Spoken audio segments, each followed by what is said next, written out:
자, 여러분 안녕하십니까? 자, 이번 시간에는요, 일전에 이런 질문이 있었어요. 글라스 패스 앵글, 즉, 여객기가 공항에 이렇게 딱, 공항 활주로에 접근하는데, 저게 한 몇 도나 접근을 하나요? 몇 도 정도 가기나 되나요? 그래서, 한번 여러분들, 얼마나 될까요? 했더니, 저 한 20도, 30도, 뭐, 이 정도 각도로 접근하는 거 아닌가요? 여러분들 어떻게 생각하십니까?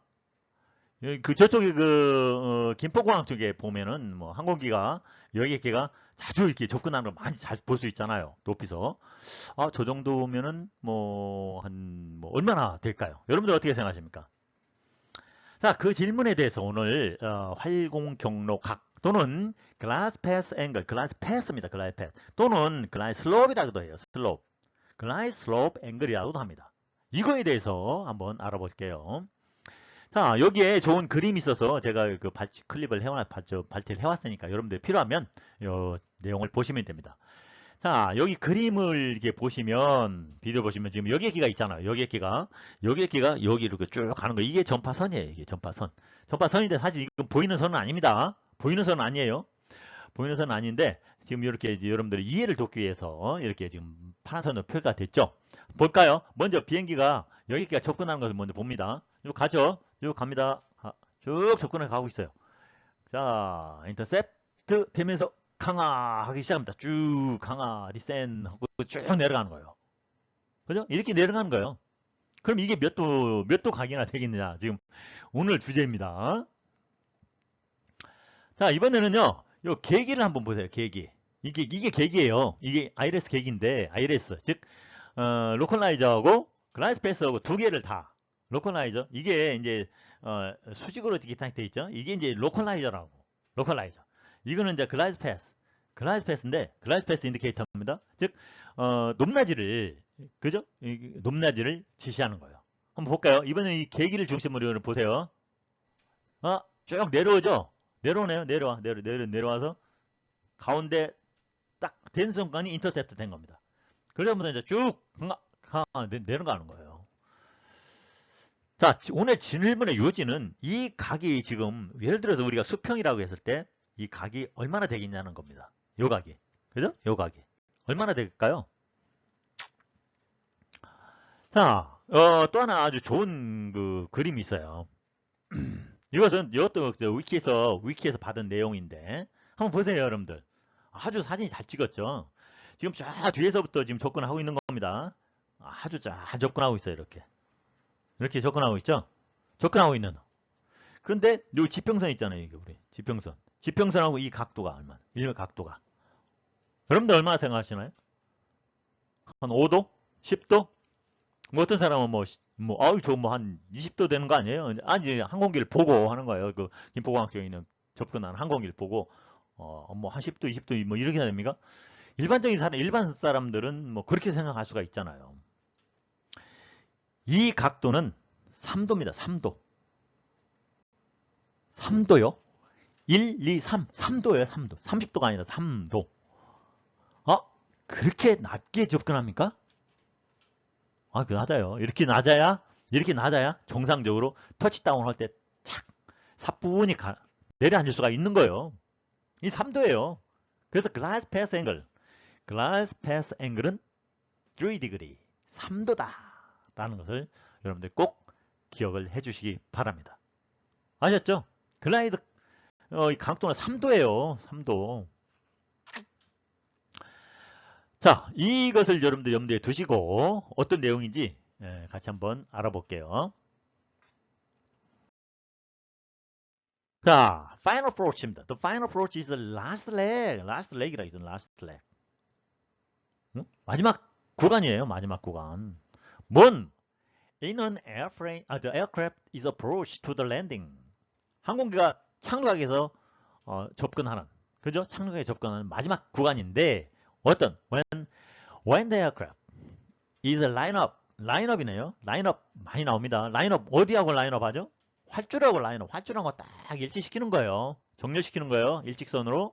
그리고 and descending for landing, 즉 착륙을 하기 위해서 강화를 하는 거죠. 두 가지 뜻이 있죠. 그죠? 두 가지. 이 파이널 프로치 렉에서는 라인업과 디센딩 하는 거. 이것이 조작이 이루어지는 거예요. Final Approach에서. it takes its name. 이 명칭, Final Approach라는 명칭이 어떻게 해서 나왔느냐? From the fact. 어떤 사실이냐? This path. Final Approach죠. 그 다음에 Last Leg이죠. 이 구간이 뭐냐? Is ideally a gentle downward slope. Ideally. 아주 이상적으로 아주 유연하게, 뭡니까? 다운워드, 하향 슬롭, 경사를 형성하는 데서 명칭이 부여된 것이다. 이런 뜻입니다. 그렇죠? A commonly used approach slope는, 이 approach slope is 3 degree. 그렇군요. From horizontal. 또는 수평선이나 평선으로부터 3도다. 3도라는 3도. 3도. 아셨죠? 3도예요. 그러면 VFR 접근할 경우에도 있고 IFR 접근할 수. 그렇죠. 여러분들 이제 VFR은 우리가 전체 그 상황을 눈으로 보고 접근하는 경우를 우리가 VFR이라고 하지만 VFR은 좀 높게 접근할 걸 권장을 하고 있어요. 그러면 3도니까 3도보다 조금 더 높게 4도, 높게 5도. 이것은 내가 눈으로 봐가면서 이렇게 활주로 각도를 딱 잡는 거니까. 그죠? 그런데 주변이 막 안개를 끼고 구분이 또 아니면 구름이 꼈다. 그랬을 때는 어떻게 해야 됩니까? IFR이 접근해야죠. 이제 VFR 접근이 불가능하니까 이때는 IFR. 즉 IFR은 막 계기판을 보고 하는 거예요. 계기판만 있는 계기만 보고 하는 거예요. 이 IFR을 할 때는 무조건 3도를 지켜야 돼요.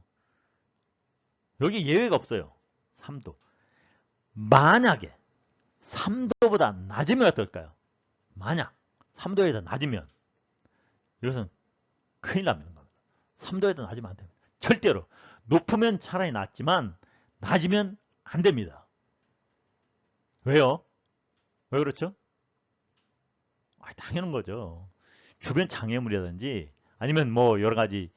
실제 우리 국내 대형 항공사가 샌프란시스코에서 너무 낮게 접근하다가 방파제 충돌한 사고가 있었잖아요. 치명적 충돌 살았잖아요. 어느 경우라도 낮으면 안 됩니다. 낮으면. VFR이든지, VFR이야 내가 눈으로 봐가면서 이렇게 조정할 수가 있지만, IFR 경우는 절대로 3도보다 낮으면, 굉장히 3도가 낮잖아요. 근데 그보다 더 만약 낮았다면 치명적이라는 겁니다. 그렇기 때문에 3도보다 낮으면 안 됩니다. 어느 경우라도. 그런데 예외가 있어요. However, the certain airports have steeper. 좀 더 깊은 각으로 돼 있어. 약 5.5도까지. 5.5도까지도 있어요. approach path가 based on the topography. 뭡니까? topography. 지형이를 terrain, building, art consideration. 다른 여러 가지 고려요 때문에 같이 5.5도 더 깊은 강이다. 5.5도. 즉 3도보다 더 높은 5.5도까지도 있는 경우가 있다라는 겁니다. 이와 같은 ILS 접근 같은 경우 방법을 뭐라고 하냐면 스텝 다운이에요. 스텝 다운이죠. 스텝 다운. 계단식으로 이렇게 쭉쭉 내려가는 거예요. 재밌는 접근이에요. 나중에 이제 여러분들 ILS 하다 보면 참 이런 접근 방법도 있어요. 왜? 앞에 큰 산이 있어요. 그런 경우가 많이 있겠잖아요. 큰 빌딩이 있어요. 그럼 그것을 넘어가야잖아요. 넘어서 어프로치를 해야 되니까 이 각도가 굉장히 커질 수밖에 없어요. 그러다 보니까 그럼 왜 이렇게 앞에서 아이디얼리 젠틀이라면 아이디얼리 젠틀이 왜 3도로 아이디얼리 젠틀? 아이디얼리 젠틀 다운워드 슬로우이라고 했단 말이에요. 근데 5도 정도 5도 이상 이렇게 높은 접근은 이렇게 마지막 단계에서 굉장히 왜? 싱크레이시 커질 수밖에 없잖아요. 그렇죠? 마지막 단계에서 요 활주로는 고정된 상태니까 싱크레이트를 더 낮춰야 돼요. 이럴 때 싱크레이트 더 커야 된다는 얘기예요. 싱크레이트 즉 치마율이 더 커야 된다. 이럴 때 그래서 이렇게 바쁘니까 굉장히 여기서는 조종사 입장에서는 굉장히 바쁠 수밖에 없죠. 이러다 보니까 뭡니까? 잘못하면 하드랜딩이 되죠. 하드랜딩. 쿵 쪄버리는 거예요. 쿵 찌는 하드랜딩. 싱크레이트 크니까 그만큼 하드랜딩 위험성이 많다. 이런 것을 이루는 조종사들은 상당히 그 고려를 해야 됩니다. 어프로치 이게 높을 때는. 자, 그 다음 볼까요?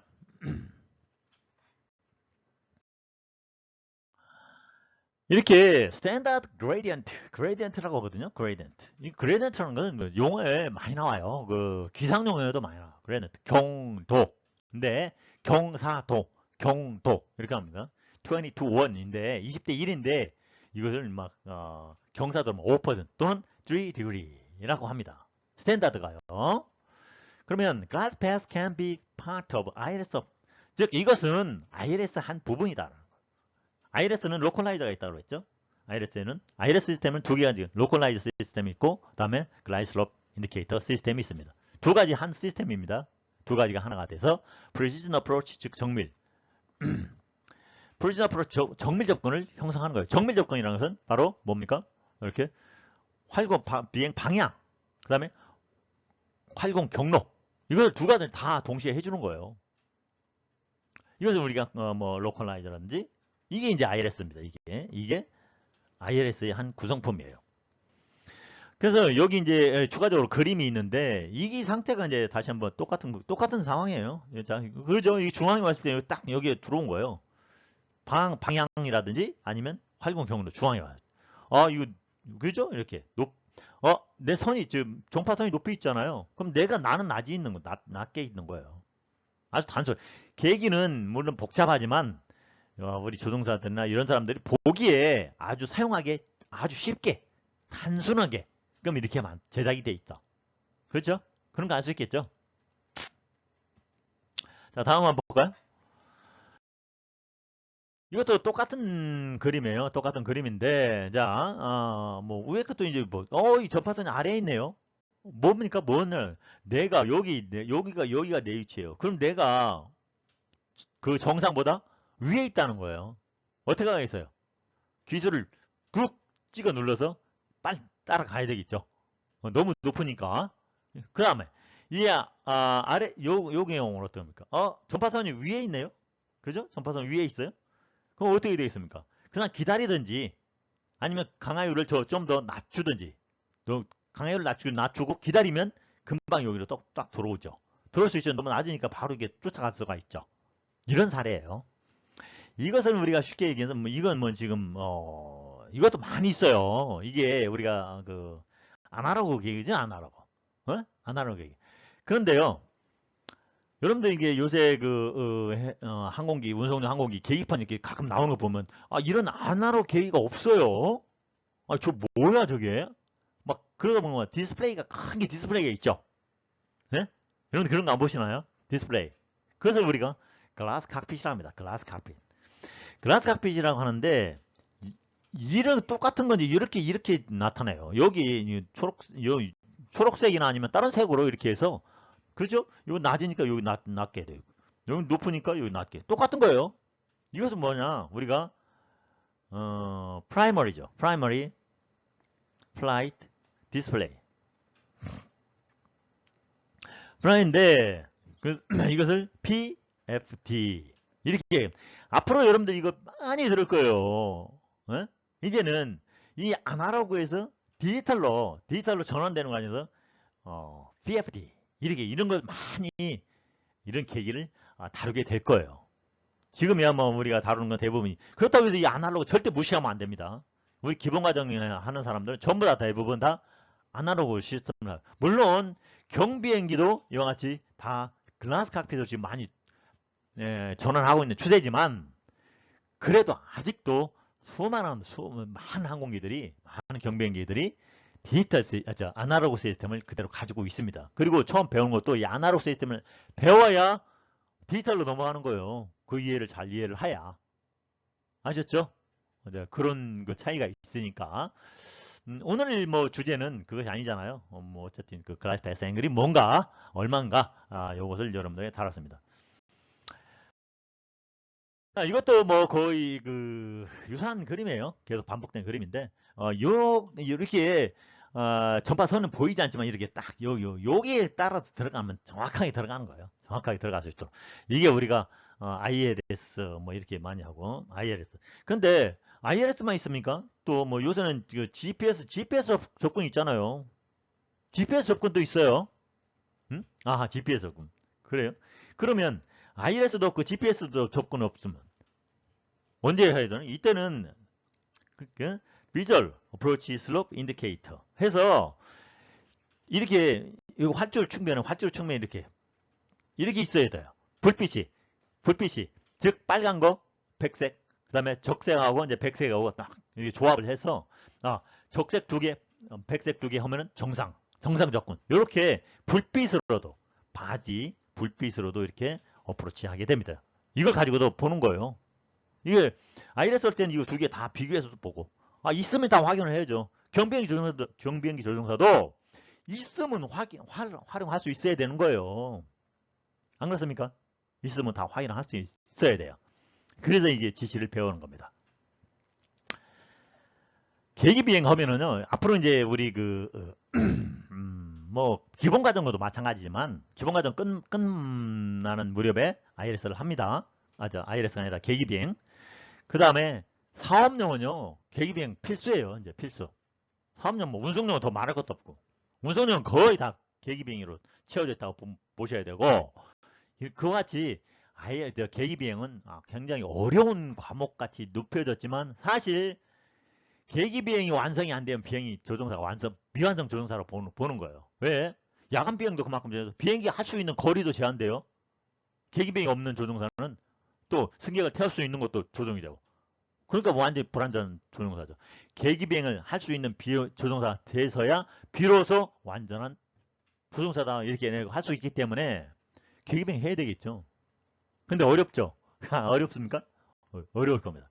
제가 이제 계기비행 책 쓴 것도 있습니다. 그러니까 여러분들 그것도 보시고, 그 다음에 계기비행 문제집도 있어요. 문제집에 거기다 해설도 잘 돼 있으니까 그 문제집 가지고 여러분들이 다 이렇게 시험도 보고 하시는데 그것도 하시고, 제가 여기서 이 ILS에서도 부분 이렇게 강의를 할 겁니다. 강의를 할 거. 이럴 것 같이 그라이스 패스 앵글이 뭔가 이와 같이 그 뜻을 제가 쭉 이렇게 설명을 드리잖아요.